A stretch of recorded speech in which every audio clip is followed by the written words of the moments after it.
A minha formação acadêmica é em Ciências Sociais, tenho uma pós-graduação em Sociologia Política, Ciências da Religião e Teologia. De modo que a minha área, na verdade, é apologética, né?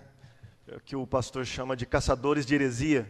Mas, dentro da área da apologética, cabe também a política, que é uma área que eu gosto muito. Na minha casa, todos estão, pelo menos, não são ativistas políticos, mas pelo menos estão conscientizados politicamente, desde o meu filho mais novo até a minha esposa, que é bem ativista política mesmo, ela pegou gosto pela coisa. Então a gente sempre está trocando ideias, sempre debatendo, sempre levantando questões. E eu quero parabenizar a igreja, o evento todo aí, a organização, o pastor, com a liderança aqui da igreja presbiteriana, por colocar justamente próximo à eleição um debate interessante, né? Quando a maioria das igrejas não quer nem tocar em política, né?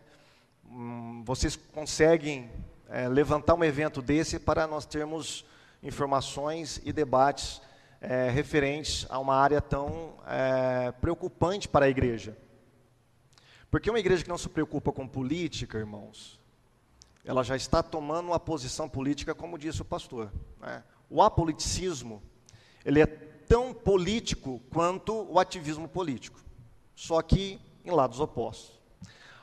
A minha palestra hoje, ela tem como objetivo simplesmente trazer algumas informações da conjuntura política brasileira. Tá? Quando a gente olha para o nosso cenário, o nosso histórico político nacional, e a gente costuma qualificá-lo com um jargão: político é tudo vagabundo, político nenhum presta. De onde que nós trazemos isso? De onde que nós adquirimos essa noção de que político não presta, de que a política não deve se misturar com a igreja? Então nós temos alguns pressupostos, alguns princípios, pelos quais nós devemos pautar todas as nossas falas, todos os nossos discursos, as nossas narrativas. E eu acredito que, dentro da minha área, né, que é a sociologia, a gente pode navegar um pouquinho para sair um pouco do senso comum. Então, qual é o objetivo da nossa palestra? Primeiro objetivo. A primeira parte da palestra, e eu queria que o pastor me ajudasse nisso também, porque eu sou péssimo. Quando estiver faltando 5 minutos aí, você pode erguer a plaquinha, tá bom? Como a gente faz lá em Santos. A primeira parte, então, eu quero falar com vocês sobre identidade social, tá? Como nós navegamos no nosso social. Vamos falar um pouquinho sobre a nossa herança cultural, a nossa construção de identidade social. E num segundo momento aí nós vamos falar realmente sobre política e religião, ok? Muito bem. Quem conhece essa frase aí? Quem já falou essa frase? Isso, confesse aí, vamos lá. Igreja é o lugar melhor para se confessar. Política, religião e futebol não se discute. Não é? Quantas vezes você já ouviu e até já falou sobre isso? Essa frase, irmãos, ela não diz respeito apenas a limitações de assuntos. Ela não diz respeito a opções de opiniões. Se nós formos procurar um pouquinho mais lá, estruturalmente falando, nós vamos encontrar atrás dessa frase toda uma estrutura cultural que permeia a sociedade brasileira. Quando a gente fala política, religião e futebol não se discute, nós estamos querendo evitar conflitos. O que está estruturalmente por trás dessa frase é evitar conflitos. E evitar conflitos é praticamente a navegação que o brasileiro sabe fazer no mundo social. Tá? Então, eu gostaria, antes de falar sobre política e fé, falar um pouquinho da nossa identidade cultural. Como nós nos construímos como brasileiros? Qual é a nossa identidade brasileira? Não é? Qual a diferença entre ser humano e ser brasileiro?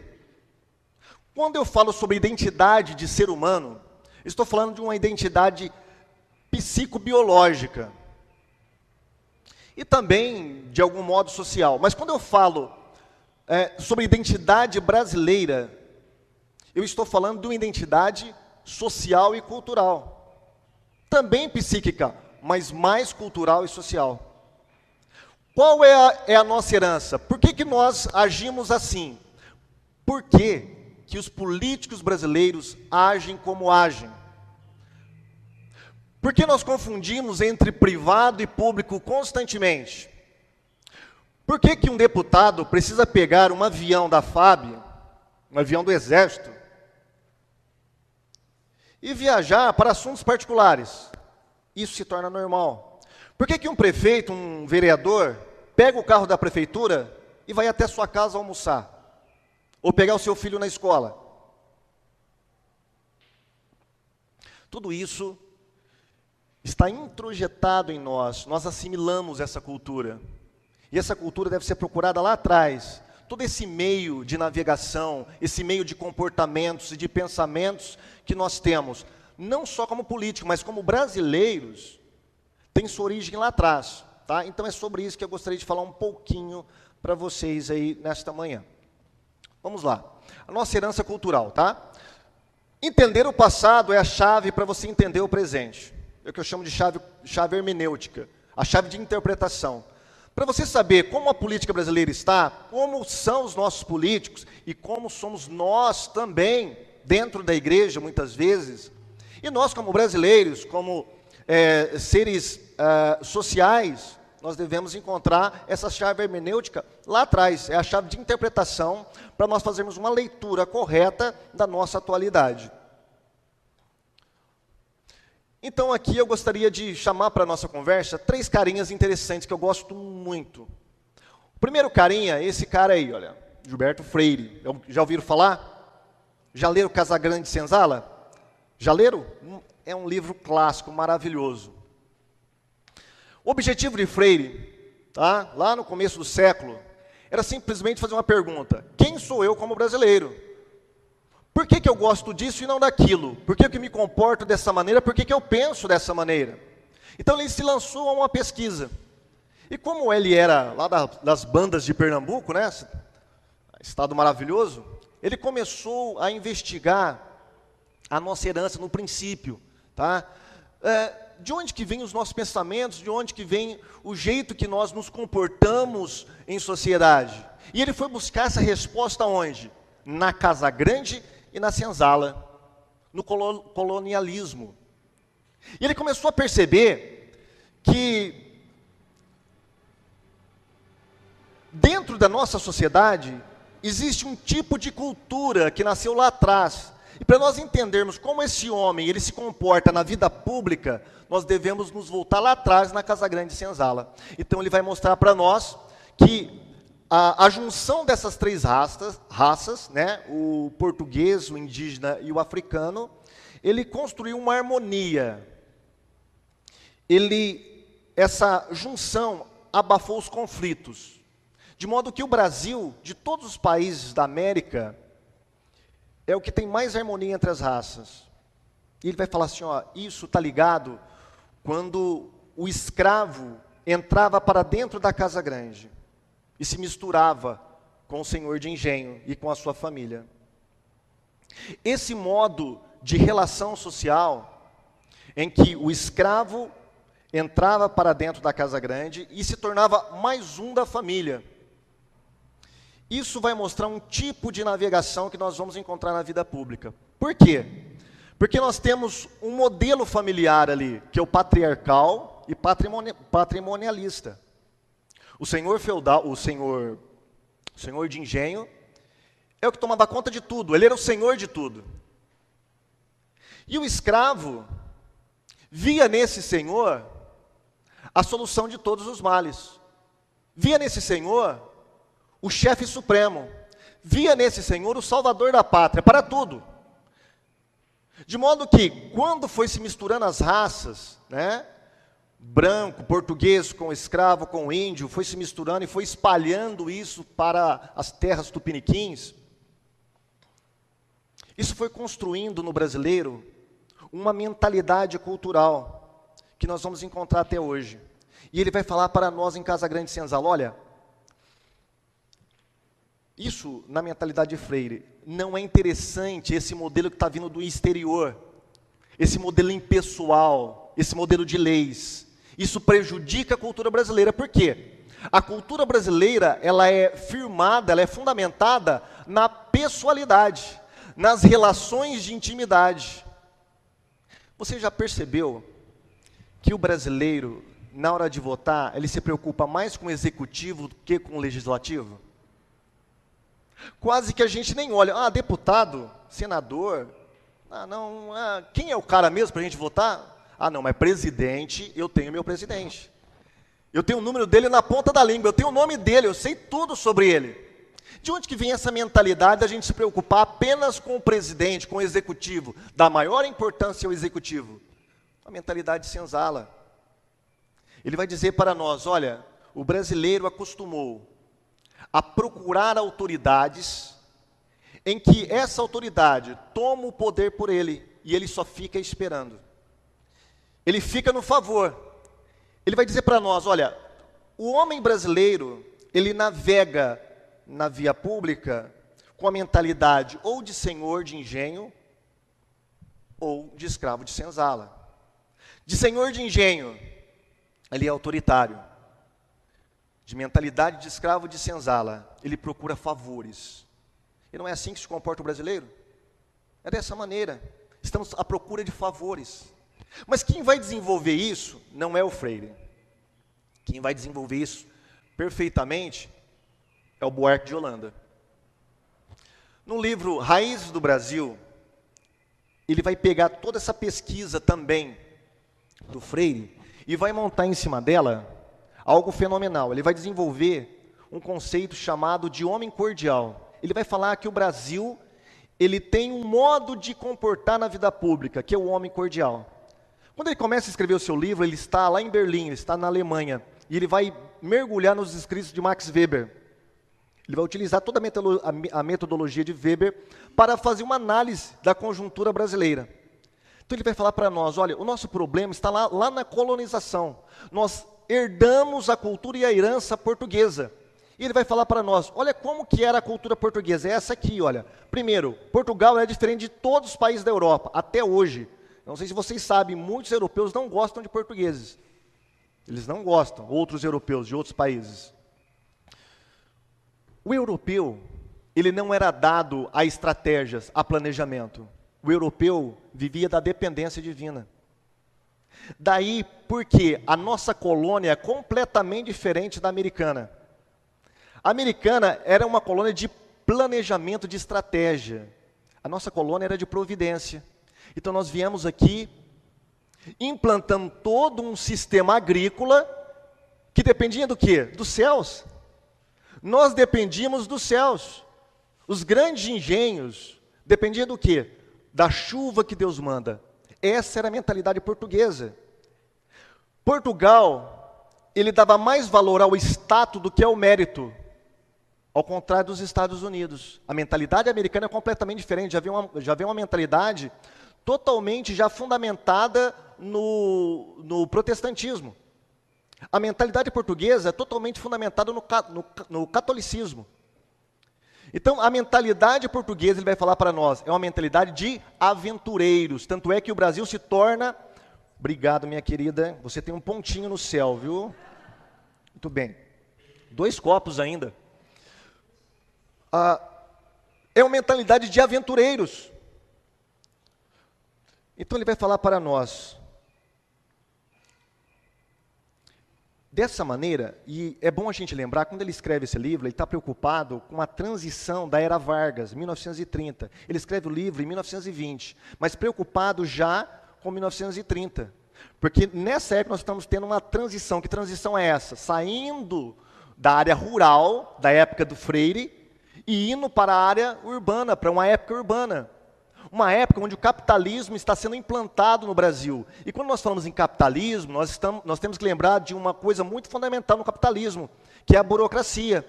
A burocracia, no Brasil, ela se transformou em algo que chega à beira do empecilho, né? De algo que a gente não gosta. Falou em burocracia, meu Deus, já lembra do quê? De banco. não é? De cartório, de papelada, de coisa que vai demorar. Mas a burocracia, na mentalidade do Max Weber, lembra que ele está bebendo em Weber? Ela é muito boa porque ela preza pela eficiência, impessoalidade, pelo governo das leis, pela meritocracia. Isso é burocracia. É isso que fez o capitalismo ir para a frente. Então ele tem essa visão, olha, como que eu devo ensinar agora o homem público brasileiro que está fazendo essa transição do campo para a cidade? Ele vai falar assim, olha, nós estamos saindo do campo com a mentalidade de homem de casa grande. Nós estamos saindo do campo com a mentalidade em que ou eu tenho a mentalidade de escravo de senzala ou de senhor de engenho.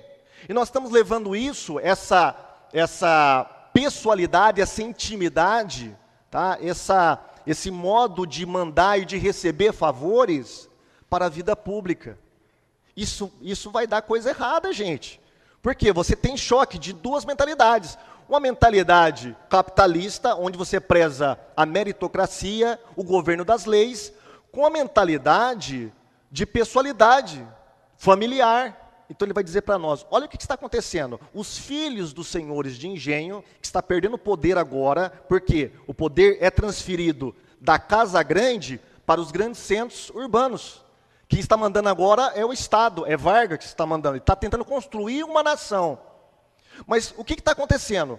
Os filhos de senhores de engenhos estão indo para a vida pública com a mentalidade de casa grande. Ou seja, uma mentalidade de pessoalidade, onde você manda ou onde você recebe favores. Tá? Então, esse homem, ele vai falar para nós, esse homem, ele não consegue distinguir entre o público e o privado. Ele entra num universo que está sendo implantado leis objetivas, leis que devem imperar na vida pública. Mas ele está vindo de uma vida urbana, onde impera o quê? As relações familiares. Ele está entrando para a vida pública dessa maneira. Ou seja, o que está acontecendo no Brasil moderno nessa época? Nós estamos tendo uma estrutura totalmente de mundo moderno, capitalista, do império das leis, só que a cultura e a mentalidade brasileira ainda não mudou. Deu para vocês começar a fazer o link disso aí? Isso impera até hoje. Nós temos uma mentalidade política, os nossos políticos, eles navegam na vida pública com mentalidade familiar. Por isso que você vê tantos escândalos, por isso que você vê tantos desmandos, tanta corrupção. Por quê? Porque eles pegam a coisa pública, né, a vida pública, como se fosse uma vida familiar. Eles trocam. Então, para ele, o público vira privado. Por quê? Porque nós temos essa mentalidade. Mais à frente, um pouquinho, nós temos o da Mata, que é um dos que eu gosto muito. Mesmo porque ele era militar, capitão do exército, né? E ele escreveu esse livro, Carnavais, Malandros e Heróis, que se tornou um clássico, e um modo de você enxergar como que se comporta a sociedade brasileira. Ele vai pegar, então, toda essa pesquisa, desde Freire e do Holanda, e vai fazer uma mesclagem, só que agora mesmo na vida urbana. Tá? A vida urbana já está estabelecida no Brasil. Ele vai falar para nós, olha, o brasileiro, ele tem dois modos de navegar. Um é a rua, o outro é a casa. A casa é o lugar de aconchego. Ele está falando numa linguagem parecida do Holanda, só que de um formato diferente. Ele vai falar assim, olha, a rua, aliás, a casa é o lugar do aconchego. A casa não é apenas um espaço geográfico, é um espaço moral. Ela está cheia de significados. Na casa, impera a pessoalidade, impera o aconchego, não há atritos, há paz e harmonia. Na casa, eu tenho o meu reconhecimento, eu sou pessoa em casa. Ao contrário da rua. Na rua, impera a impessoalidade, impera as leis, impera o conflito. Na rua, você não é pessoa, na rua você é indivíduo. Então ele vai falar para nós. O problema do brasileiro é que quando ele vai para a vida pública da rua, aí ele está falando a mesma linguagem de Holanda, mas de um formato diferente. Quando ele vai para a vida pública, quando ele sai para a rua, ele sai com uma mentalidade de casa, uma mentalidade familiar. Uma mentalidade de harmonia. Só que quando ele chega na rua, ele encontra o quê? A dureza da lei. Ele vai falar para nós, olha, dessa maneira, como as leis são colocadas no Brasil, de cima para baixo, sem uma construção do povo, tá? Por isso ele vai falar assim, ó, as leis aqui no Brasil, a gente pode falar que a lei pegou ou a lei não pegou. Ó, essa lei pegou, essa aqui não pegou. Ou seja, você pode burlar essa lei. Ela não pegou, ela não faz parte, ela não foi introjetada em nós. Ao contrário, por exemplo, dos Estados Unidos, França e outros países da Europa, onde você tem lei ou não tem lei. As leis são obedecidas de fato. No Brasil, não. Por quê? Porque as leis, ela choca com a cultura brasileira, porque ela é colocada de cima para baixo. Então, deste modo, como que o homem brasileiro, ele navega no espaço social? Não tem outro modo, a não ser burlando as leis. E como que ele faz isso? Ele faz isso de duas maneiras. Através do jeitinho brasileiro ou através do que? Você sabe com quem está falando? O jeitinho brasileiro nada mais é do que a mentalidade de escravo, em busca de favor. Você sabe com quem está falando? É o senhor de engenho falando. É o autoritarismo. É os dois modos que nós encontramos para burlar a lei como brasileiros. Por quê? Nós temos mentalidade familiar. O Buarque de Holanda vai falar para nós, olha, o brasileiro é o homem cordial. Tanto é que o Brasil ele é conhecido pelo quê? Pelo calor, não é? A harmonia. Nós adoramos dar tapa nas costas. Eu cheguei ali e já dei um abraço no pastor Aécio. O brasileiro gosta de abraçar, gosta de pegar. Ele vai falar para nós, olha, o homem cordial não é o homem gentil. O homem cordial vem de cardíaco, ou seja, o homem do coração, o que age com o coração. Ele pode tanto ser harmonioso, dócil, como ser autoritário. Tá? Ele pode ter tanta mentalidade de favela, ou de senzala, como a mentalidade de senhor de engenho. E o Buarque vai a fundo nisso, é maravilhoso o livro dele. Ele vai falar assim, olha, você percebeu como que o brasileiro gosta do diminutivo? A Santa Teresa vira Terezinha, né? Robinho, não é verdade? Quem que tem apelido aí no diminutivo? Olha lá. Carlinhos, olha aí, Carlinhos, não é? Ou a gente também pode aumentar, né? Carlão. Mas a gente nunca gosta de chamar exatamente pelo nome. Se não tem nome, a gente coloca um apelido. Por que nós fazemos isso? Porque nós gostamos de nos aproximar, nós não gostamos de aparência. É horrível, o brasileiro não entende como que os japoneses não conseguem se tocar ao se cumprimentar. Não é verdade? É assim. E aqui eu estou numa igreja presbiteriana. Estou numa igreja fundada por europeus. Sim ou não? Não sei. Não? Asiático. Tá, mas a matriz presbiteriana é fundada por americanos e europeus, sei lá. Os presbiterianos, eles têm uma maneira adquirida de lá. Hoje eu estou na igreja batista, mas a minha raiz, ela é assembleiana. A minha base é toda assembleiana. E as igrejas pentecostais, principalmente a Assembleia de Deus, é uma igreja genuinamente brasileira. E você pode chegar que você vai levar um abração mesmo. Tá? O diácono que tá na porta, sem dente lá, ele vai te dar aquele abraço caloroso. Eu não me adaptei muito bem nos primeiros meses na igreja batista, porque nós temos uma cordialidade europeia, diferente do brasileiro.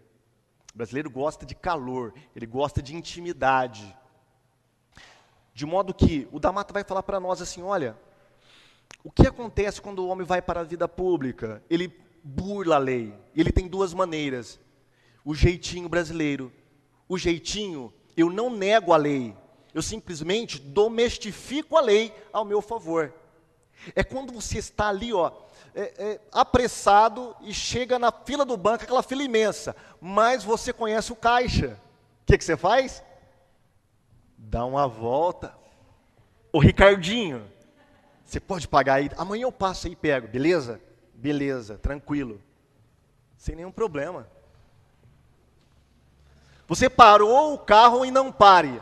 Aí chega o guarda lá para te multar. Moço, eu fui levar a minha mulher que está passando mal, pelo amor de Deus. Pelo amor de Deus, o senhor não é cristão? Jeitinho brasileiro. O jeitinho, vendo de uma perspectiva sadia, ele é até bom. Porque ele é criativo, o brasileiro é muito criativo, né? É só você olhar os memes que é feito sobre política, você vai ver como que é criativo o brasileiro. Mas o jeitinho do lado ruim, mal, ele prejudica. Porque nós somos avessos às leis, nós não gostamos de impessoalidade. Muito bem. Então, dessa maneira, ele vai falar. E ele vai falar mais, ele vai falar assim, ó, além do jeitinho, do sabe quem você está falando, porque você sabe com quem está falando, é a maneira de você navegar com a mentalidade de senhor de engenho. É burlar a lei, só que de uma maneira autoritária. É você falar assim, ó, nem todos são iguais perante a lei. Existe aqueles que estão num patamar superior. Você sabe com quem você está falando? Eu sou o vereador fulano de tal. Ah, mas o cara foi pego alcoolizado, dirigindo alcoolizado, mas ele fala para o policial. Você sabe com quem está falando? Eu sou o juiz fulano de tal, mas o cara está bêbado no volante. Você sabe com quem está falando? Eu sou a empregada do delegado lá fulano de tal. É o jeitinho autoritário de senhor de engenho, enquanto o outro é o de mentalidade de senzala. É dessa maneira que nós navegamos o nosso espaço social, e dentro da igreja da mesma maneira. Tá? Por exemplo, ele vai dizer para nós que o catolicismo não provocou nenhuma reação política na nação brasileira por causa dessa maneira adocicada, do jeitinho. Não é? O catolicismo popular, ele não tem força para impor uma moral na vida pública. Tanto é que todas as grandes modificações que foram feitas no país foram feitas por maçons. Perceberam isso? Independência, república, maçons. Não foram por católicos. Então ele vai dizer para nós, a nossa maneira de navegar, ela tenta burlar a lei. E tem mais uma maneira, a maneira do malandro, ele vai falar. Por isso que é malandros e heróis. O malandro, ele faz do jeitinho o seu modo profissional de viver a vida pública. O malandro, para se tornar malandro, ele precisa de um contraponto, o otário.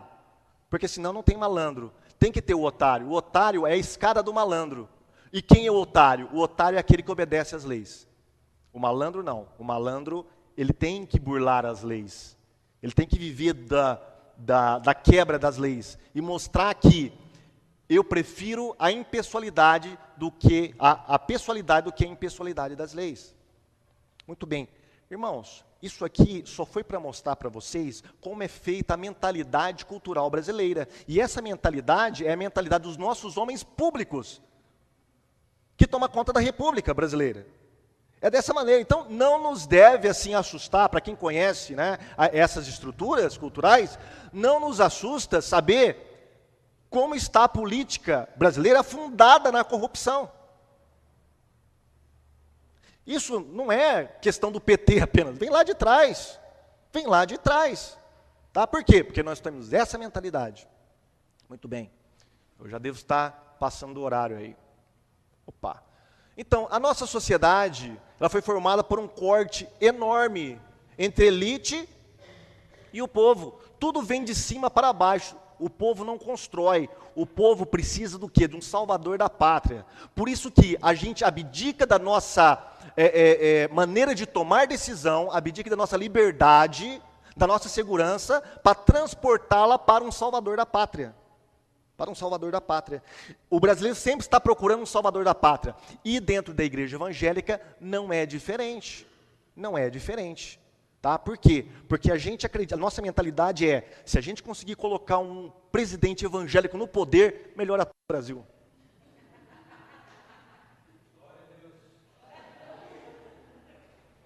Será Será? Percebeu que a gente tem ideias messiânicas? O brasileiro está à procura de um Messias. Entendeu? Messias.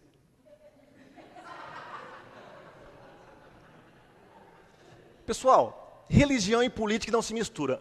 Esse livro aqui, do Paul Freston, eu perdi uma ótima oportunidade de fazer mestrado com ele, mas ele já foi embora do Brasil. Ele é inglês, dava aula aqui na UFSCar, de pós-doutorado em Sociologia da Religião, um homem muito capaz, muito inteligente. Tem um livro chamado Política, Igreja e Estado... Política sim, Igreja e Estado não, eu estou com um livro aí.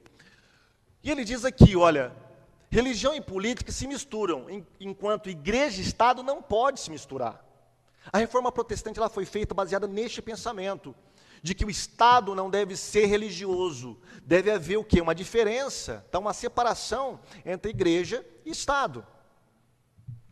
Agora, veja bem, não misturar religião e Estado não é a mesma coisa que não misturar religião e política.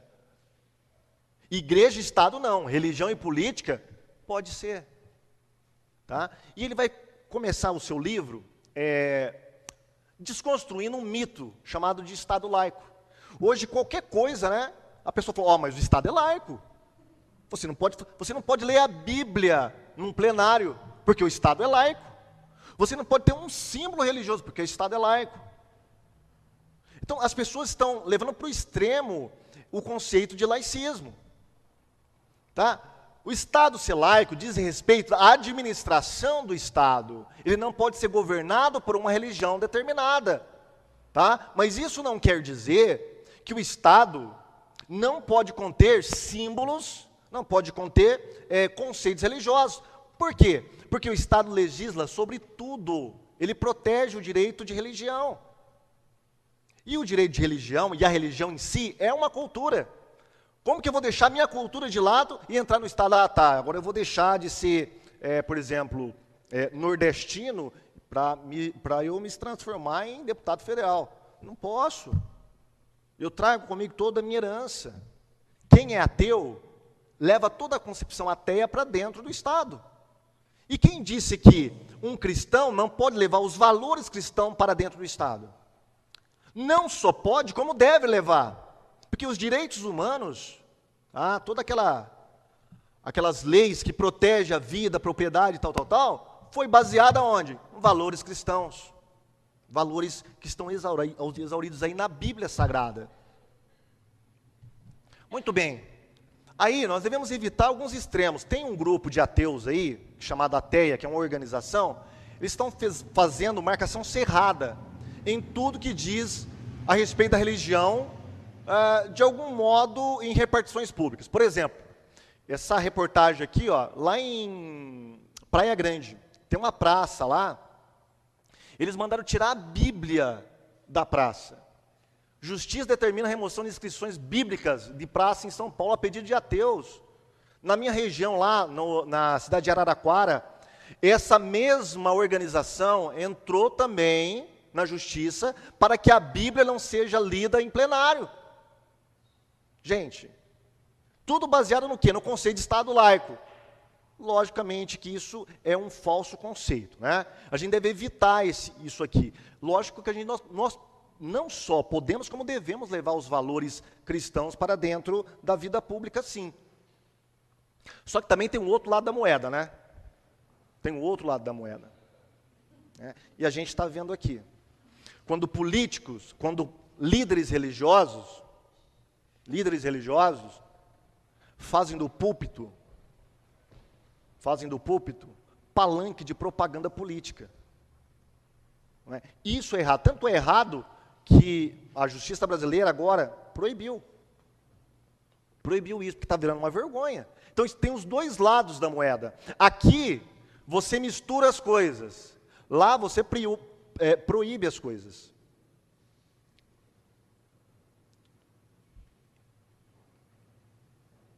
Agora, o que tem a ver Jerusalém com Brasília, gente? A frase o que tem a ver Jerusalém com Atenas, né? É a frase de Tertuliano, que ele era contra a filosofia. Então ele falava, o que tem a ver Jerusalém com Atenas, né? A filosofia com a teologia, com a Bíblia. Na visão dele não tinha nada a ver. A nossa pergunta é, o que tem a ver Jerusalém com Brasília, gente? O que tem a ver? Tem a ver ou não tem a ver? O que vocês acham?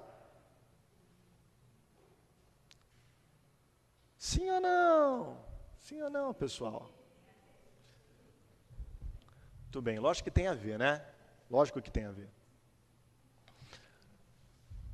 Só que a gente está numa situação muito grave, tá? Qual que é a política evangélica que nós temos? E quem são os políticos evangélicos? Ou os evangélicos políticos que nós temos? Eles estão representando bem os valores cristãos? Ou eles estão apenas reproduzindo essa mentalidade que eu acabei de descrever para vocês?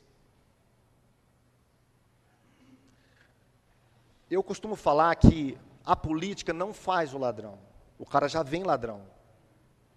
Tá? Ali ele apenas tem a ampla oportunidade de se manifestar como tal. Um candidato evangélico que se corrompe na política, ele já está corrompido dentro da igreja. Muitas vezes, irmãos, o sistema eclesiástico dentro das nossas igrejas, ele propicia a corrupção. Tá? E dependendo do modelo eclesiástico que você adota, ou seja, o de monarquia, né? O episcopal, ou o presbiteriano, ou o congregacional, esses três modelos básicos que nós temos, né, de eclesiástico, ele pode se aproximar mais para propiciar a corrupção ou não. Por exemplo, eu acredito que o modelo episcopal ele é mais suscetível à corrupção. Olha como que funciona o negócio. O pastor fulano de tal, que é o presidente da igreja, tá ali, ele é o mandatário de tudo. Ele não tem nenhum corpo de obreiros que freia as suas decisões. Ele manda, ele é o chefe supremo, é o senhor de engenho. Então, ele vai fazer um evento, um grande evento. E para esse evento, ele vai precisar, por exemplo, de ônibus de graça. Onde que ele vai? Ele vai lá no vereador Zezinho fulano de tal. Zezinho, eu preciso de ônibus, meu filho, para a igreja, para a obra de Deus. O Zezinho não tem empresa de ônibus, ele é vereador. Onde que ele vai recorrer? Na empresa fulana de tal, na empresa Vai com Deus. Chegou na empresa Vai com Deus, ele vai pedir alguns ônibus, baseado no quê? No seu status de vereador. Ele pede o ônibus, a empresa concede. Eles concedem porque eles são bonzinhos, porque são cristãos? São republicanos? Não, sempre visando o interesse. Cede 2, 3 ônibus. Não, vereador, o que o senhor precisar, vereador? Estamos com as portas abertas. Cede ônibus para a igreja. Só que a prefeitura, quando vai fazer licitação, quando vai ter que colocar uma empresa nova, essa empresa Vai com Deus, vai concorrer com as outras. E o vereador, ele vai ser um dos que vai votar a favor ou contra. Na hora dessa empresa ganhar isso, ela vai onde? No vereador Zezinho. E aí você tem o quê? Um ciclo de corrupção. Tá? Por quê? Porque o vereador Zezinho, que cedeu o ônibus para a igreja, para ele ganhar a eleição, onde que ele vai? No pastor. O pastor, que é o senhor de engenho, vai controlar todo o rebanho, que a gente viu aqui atrás, vai controlar toda a massa, e fazer a massa votar no vereador Zezinho. De modo que, quando o pastor fulano de tal precisar de alguma coisa, tijolos, argamassa, tudo que ele precisar para construir a sua nova igreja, vai aonde? No vereador Zezinho. O vereador Zezinho vai aonde tem essas coisas. E essas pessoas vão voltar no vereador. E aí a gente tem um ciclo de corrupção. Agora, imagina um político saindo dentro deste molde e entrando na vida pública. Você acha que ele vai levar ética para dentro da vida pública, mesmo sendo cristão? Sabe por quê? Porque ele já está viciado dentro da sua própria igreja. A falta de ética começa aqui dentro entre nós. Então, não é de admirar, que eu vou mostrar para vocês, o que está acontecendo, irmãos. 32 deputados da nossa bancada evangélica Frente Parlamentar Evangélica, estão envolvidos em corrupção. Olha lá. Perdão. Opa. Meu Deus, já me perdi aqui. Aqui. Apertei o botão errado. Peculato, furto ou apropriação de bens ou valores públicos. Tá? Improbidade administrativa, corrupção eleitoral, abuso de poder econômico, sonegação fiscal e formação de quadrilha. 32. Isso levou essa mulher aqui, filha de crentes, que eu acho que ela não é mais evangélica, a escrever esse livro. Em nome de quem? A bancada evangélica e seu projeto de poder. Por que isso? Porque não basta ser crente, não basta ser evangélico, não basta ser cristão. Você tem que levar para a vida pública os valores e a ética cristã. Quando a gente sai de uma posição apolítica, do apoliticismo que nós tínhamos antes, né? Política é coisa do diabo, irmão. O que é isso? Eu me converti ouvindo essa narrativa. Política é coisa do diabo, é coisa do mundo. Crente não se envolve com isso. Então a gente tinha essa mentalidade, né? Então a gente sai de uma mentalidade apoliticista e vai para uma mentalidade completamente oposta, com sede de poder, e acreditando que se a gente colocar um político evangélico lá dentro, tudo vai sanar na nação, tudo vai virar um paraíso na terra. Não é.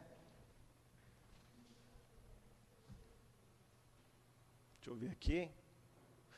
De modo que o Paul Freston ele vai falar assim para nós, olha, o problema ético reflete as fraquezas das igrejas. Os escândalos não são problemas individuais, são deficiências de ensino e modelos de liderança. Os políticos evangélicos são a cara da igreja, que não queremos ver. Nossa teologia passa por cima da ética pública. E aí ele vai nos dar duas perspectivas políticas evangélicas atuais. O pessimista alienado, sempre estou voltando na moça oriental lá. Talvez o ar da igreja aqui, né, irmã? Pessimista alienado é o que não quer ver nada de política. Ó, irmão, isso aí é coisa do diabo, é coisa do mundo. O meu negócio é com o reino de Deus. E o pobre coitado não sabe que ele vai precisar comprar, comer, vestir a família, e tudo isso depende de política.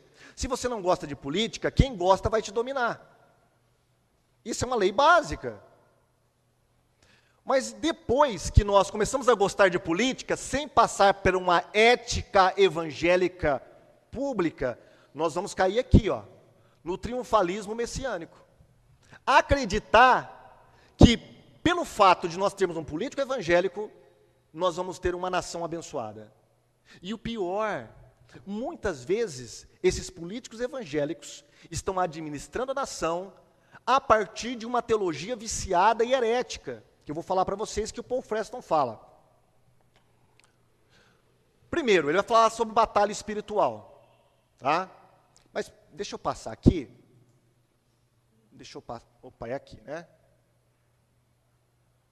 Deixa eu mostrar um negócio aqui.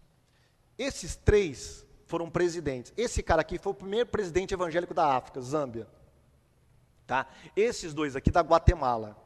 Ok? Dois presidentes evangélicos, dois primeiros presidentes evangélicos da Guatemala.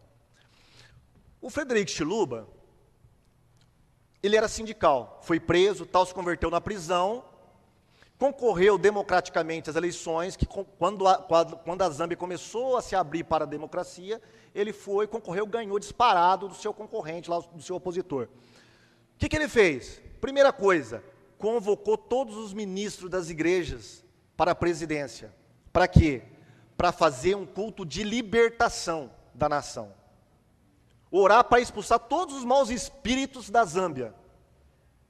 Ele acreditava que a nação estava dessa maneira pela maldição dos seus antepassados por causa da idolatria, em adorar espíritos.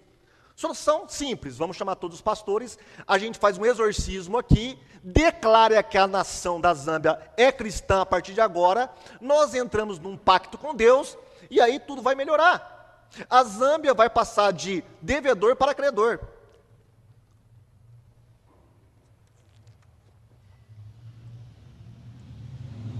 Ele começou a dar cargo para pastores. Ele começou a convocar evangelistas e pagar com dinheiro público para fazer cruzadas no país. Só que ele começou a fazer igual o seu antecessor, a ser um ditador. Mudou a Constituição, começou a prejudicar democraticamente, né, o seu opositor, para que ele não galgasse o poder, para tomar o poder das mãos dele. Foi um péssimo, se tornou um ditador. Por quê? Porque essa teologia da batalha espiritual, essa teologia da confissão positiva, não pode ser transposta nem para a teologia bíblica, muito menos para a vida pública. Então, ele pensou que fazendo isso ia libertar a nação, que ia ser próspera, simplesmente declarando que a nação é do Senhor Jesus, Zâmbia é do Senhor Jesus. Como a gente viu aí, né, algumas décadas atrás, em vários, declare, povo brasileiro, a nação do Senhor Jesus, e aí tudo vai mudar, vai virar uma maravilha. Não é assim. Nós estamos levando para a nossa vida pública, quais são os valores? Nós estamos levando uma mentalidade mundana aí fora. Como eu estava conversando com o pastor ali, né, ali fora, muitas vezes a igreja está pensando como pensa o mundo. E Paulo fala lá em Romanos capítulo 12, né, não vos conformeis com este mundo, mas transformai-vos. A palavra transformar ali tem um sentido de metamorfose. É aquela metamorfose, né, da lagartinha para a borboleta, transformação radical, total, numa maneira completamente diferente de ser, né? Transformar-vos pela renovação da vossa mente, metanoia, renovação total da mente. Então a transformação começa aqui, olha, começa aqui na nossa mente, nosso entendimento. Isso também passa pela cultura, pela nossa mentalidade cultural. De modo que eu não acredito que simplesmente colocando um político evangélico, tudo vai melhorar. Esse político ele foi construído a partir de quais valores? Qual plataforma, para falar a linguagem do pastor, qual plataforma esse político foi construído? Esses dois aqui, da Guatemala, também cristão. Esse aqui, um general, se tornou um ditador. E esse aqui também de uma igreja que fazia, na época, libertação pela Guatemala, largou o pastorado para virar candidato. Ganhou, estava afundado em corrupção. E todos eles tinham cobertura espiritual e profética. Veio profetas dos Estados Unidos para profetizar para ele que ele seria o novo homem de Deus na Guatemala. Muito bem. E aí o Paul Freston vai falar assim, olha, nós temos alguns modelos de política no Brasil, tá? Entre os evangélicos. O primeiro modelo é o institucional, o outro é o autogerado, e o modelo que ele propõe é o comunitário. Eu não sei como está meu tempo aí, pastor. O modelo de política institucional, ele não menciona, ele menciona, mas não menciona esse livro do Macedo, mas eu coloquei aqui, é um livro emblemático que reflete muito bem o que Paul Freston está falando.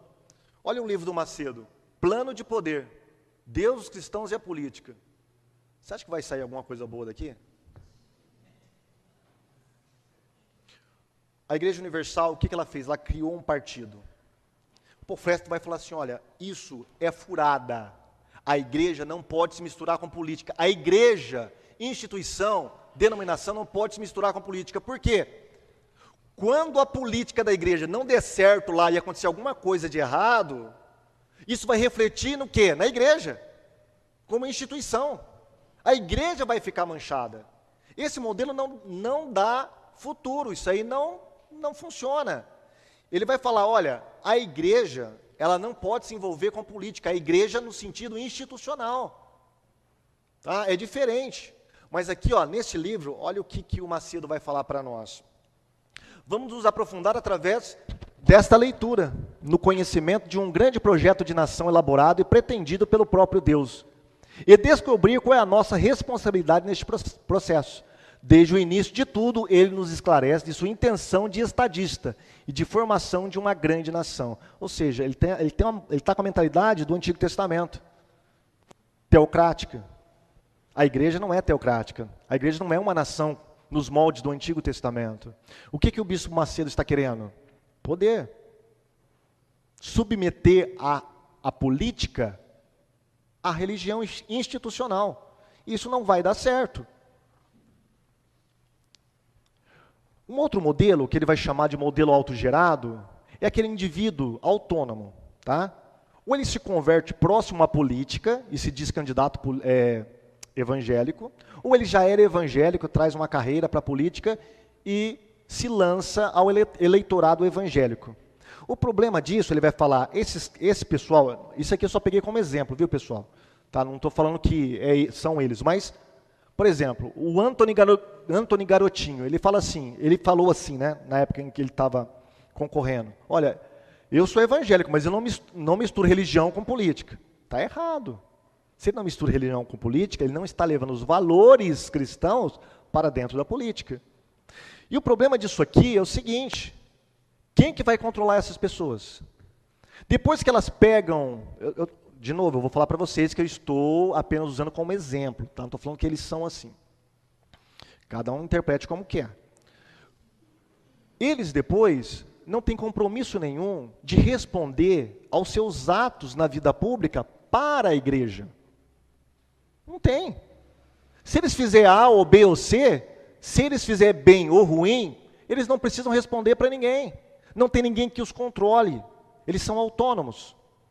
Tá? Então você vê, o candidato vem na igreja, fala que vai fazer isso, vai fazer aquilo, o cara ganha. E aí você vê daí há um ano o cara lá na lista de corruptos. E aí, você vai pedir o quê? Explicação para ele? Ele não vai te dar explicação. Então, o modelo proposto pelo Freston é o seguinte. É aqui.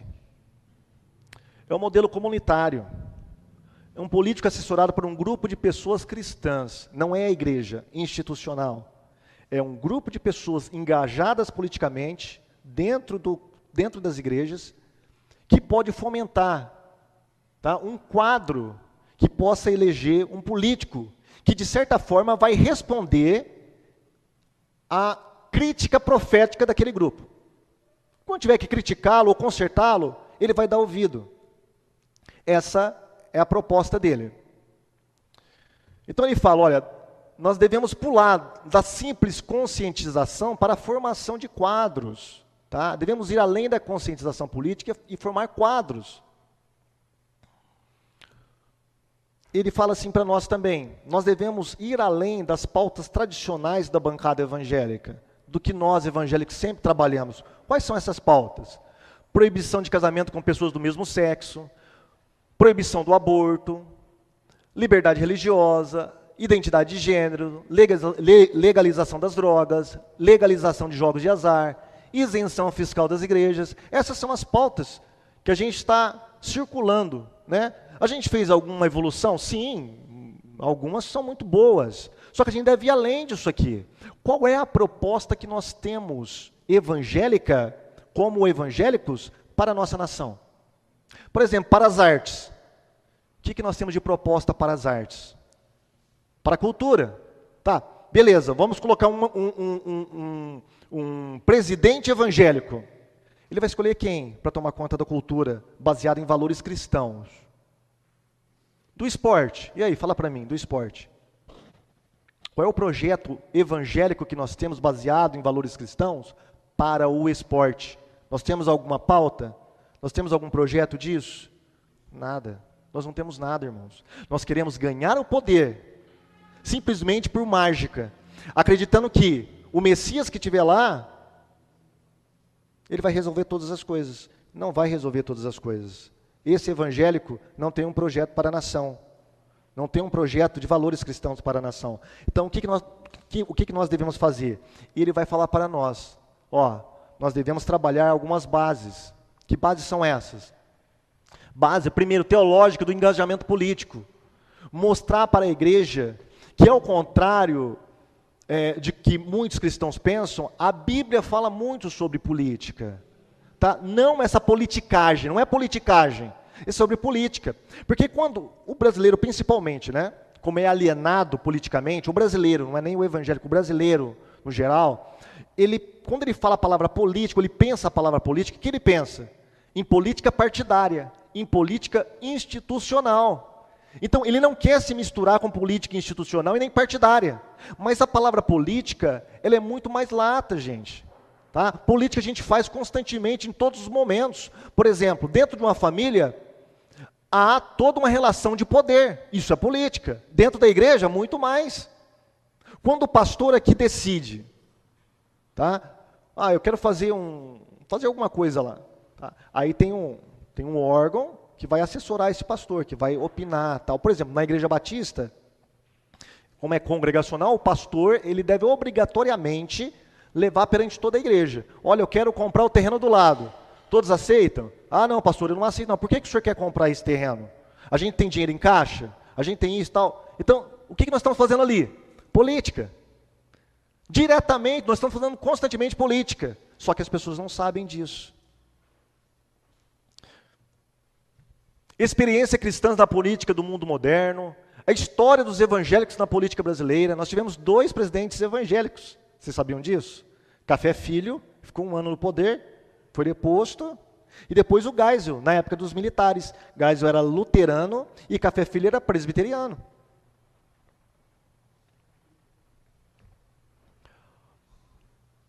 Organização de campanhas e exercício de mandato, realizar debates sobre o processo eleitoral e de candidatos, reunião para escolher nomes e propostas políticas, isso é importante. Não é só simplesmente escolher a pessoa, olha, esse aqui, como eu era da minha antiga igreja, simplesmente pegava, o fulano de tal agora que vai ser o político. Tá, e aí, o que esse cara vai fazer?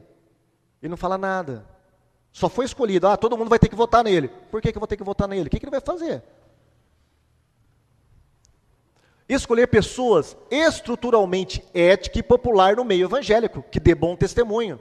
Lembra o capítulo 6 de Atos? Como que eram escolhidos os diáconos? Pessoas de bom testemunho na comunidade, não é? E essa última aqui não é dele, é minha, que eu acho imprescindível, investimento na educação política formal nas igrejas. Eu já estou escrevendo um projeto para a minha igreja, e vou levar o pastor para formar grupos de estudo, a princípio, em princípio, grupos de estudo sobre política na igreja. Nós precisamos mudar esse quadro. A gente precisa educar politicamente os crentes, os evangélicos. Porque senão, irmãos, a gente vai ficar patinando sempre. Tá? A gente vai cair no fisiologismo político, tá? No triunfalismo messiânico, sempre, sempre, sempre. A gente precisa educar, tudo parte da educação. Bom, deixa eu tomar meu copo com água. Já está orado, né, irmã? Já orou, né? Eu já estou acabando, viu, gente? A segunda solução não é dele, tá? Essa solução é a redenção da cultura pela cosmovisão cristã. É de uma moça muito conhecida no meio reformado. É a Nancy Pierce. Tá? Olha o que ela fala. Nesse livro, Verdade Absoluta, muito bom. Quem não leu, eu aconselho a ler. Os evangélicos arriscaram tudo em apenas uma única questão. Lançaram-se ao ativismo político como um modo mais rápido e mais seguro de fazer diferença no cenário público. Então nós temos de um lado, polarizado, os ateus, agnósticos e aqueles que não são religiosos, que acreditam que você não deve levar nada dos valores cristãos para a vida pública, porque o Estado é laico. Para contrapor a isso, ela está falando, os evangélicos se lançaram que nem doidos na vida pública. Mas ela vai falar aqui, olha. Sem perceber que a política tende a espelhar o quê? A cultura. E não o contrário. É o que nós acabamos de falar na palestra.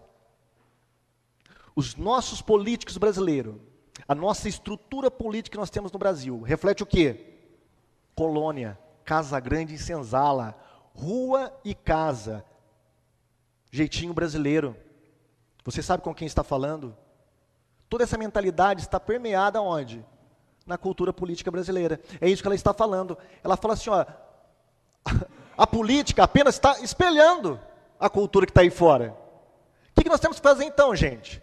O trabalho mais eficaz é feito por cristãos comuns, cumprindo o chamado de Deus para reformar a cultura em suas esferas locais de influência. Precisamos desenvolver uma cosmovisão cristã, Precisamos libertar o evangelho de seu cativeiro cultural. Não é? Por quê? O que os adeptos do laicismo fez?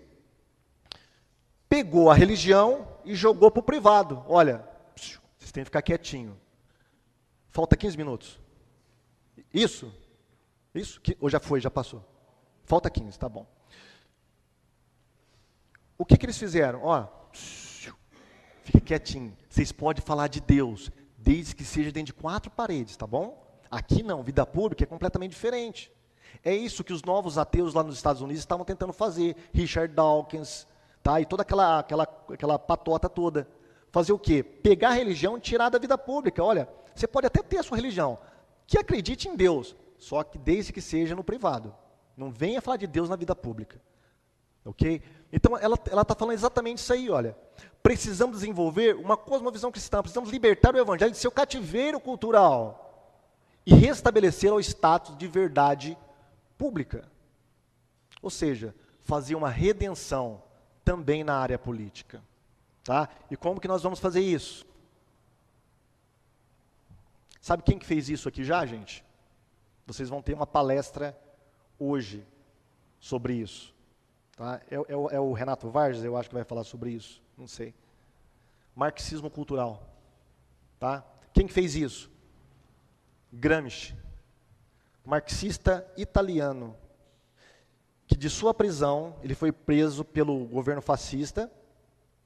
Da sua prisão, ele escreveu os famosos 6 cadernos do cárcere, onde ele elaborou todo um plano para modificar o marxismo. Porque o marxismo até então era aquele marxismo que tinha dado certo. É o revolucionário que você pega em armas. Tá? É o sangue, é tudo ou nada. É a ideia de Marx, Lenin e Stalin. Tá? Nós vamos tomar o poder, é a ditadura do proletariado. Nós vamos tomar o poder, mas através do quê? Da força, da arma. Vamos impor de cima para baixo. Apesar de que eles falam que é de baixo para cima, né, do proletariado. Mas na verdade tem toda uma hierarquia de poder. Mas enfim, o que Gramsci fez? Eu vou até passar um pouquinho para dar palestra do irmão, o irmão me perdoe. O que ele fez? Disse, olha, isso aí não está dando certo. Tá? A gente está levando só paulada. Não está dando certo. Esse positivismo do capital, isso aí está estragando. A gente tem que modificar. Como que a gente vai introduzir a revolução? Não é pela via das armas, é pela via cultural. Pela via cultural. E aí, ele criou o que ele chamou de intelectuais orgânicos. O que é um intelectual orgânico? Ó, o irmão me perdoe. O irmão que vai palestrar me perdoe, mas já estou entrando na palestra dele.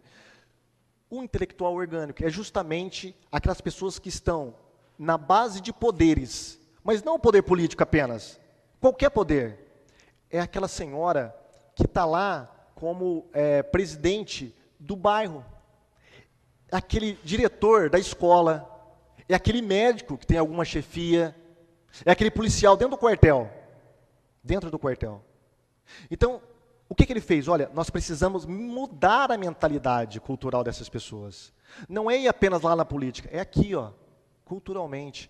A partir do momento que as pessoas tiverem a sua mentalidade mudada, como dizia Marx, né, e elas tomar consciência de classe, elas então vão começar a pensar dessa maneira. E nós vamos começar a tomar todo o poder. Esse negócio do marxismo aí, economicista, positivista, isso aí já era da época de Marx. Agora os tempos são outros. E ele conseguiu fazer muito bem isso aonde? No Brasil. Dá uma olhada como que está a educação no Brasil. A economia do Brasil. A cultura do Brasil. Irmãos, a Bíblia diz muito acertadamente, os filhos das trevas são mais prudentes do que os filhos da luz. Nós deveríamos estar fazendo isso. É o que a Nancy Pierce propõe aqui, de maneira diferente, né? Mas ela propõe a mesma coisa que Gramsci já fez lá atrás. Nós devemos fazer o quê? Educar, tomar o poder. Poder como? Simplesmente para estar no poder, para falar que é evangelho? Não, para transformar essa cultura, transformar essa mentalidade. Enquanto nós não pegarmos os nossos filhos, ensinar fazer uma leitura da sociedade aí fora, a gente não vai conseguir muitas coisas, tá? A gente está mandando os nossos jovens para a faculdade, lá eles são doutrinados e voltam para dentro da igreja. É isso que está acontecendo. Então nós devemos começar aqui. Eu acho que a via principal é essa da Nancy Pearce. Tá? Essa é a via principal, trabalhar a cultura. E depois, subir um pouquinho na proposta do Paul Freston lá, de começar a criar quadros, a educar politicamente a igreja. Bem, irmãos, era isso que eu tinha para falar para vocês. Que Deus abençoe a todos. Tá? E vai ter perguntas e respostas agora? Vai ter? Sim? Se tiver, eu vou falar como Lutero, e que Deus me ajude.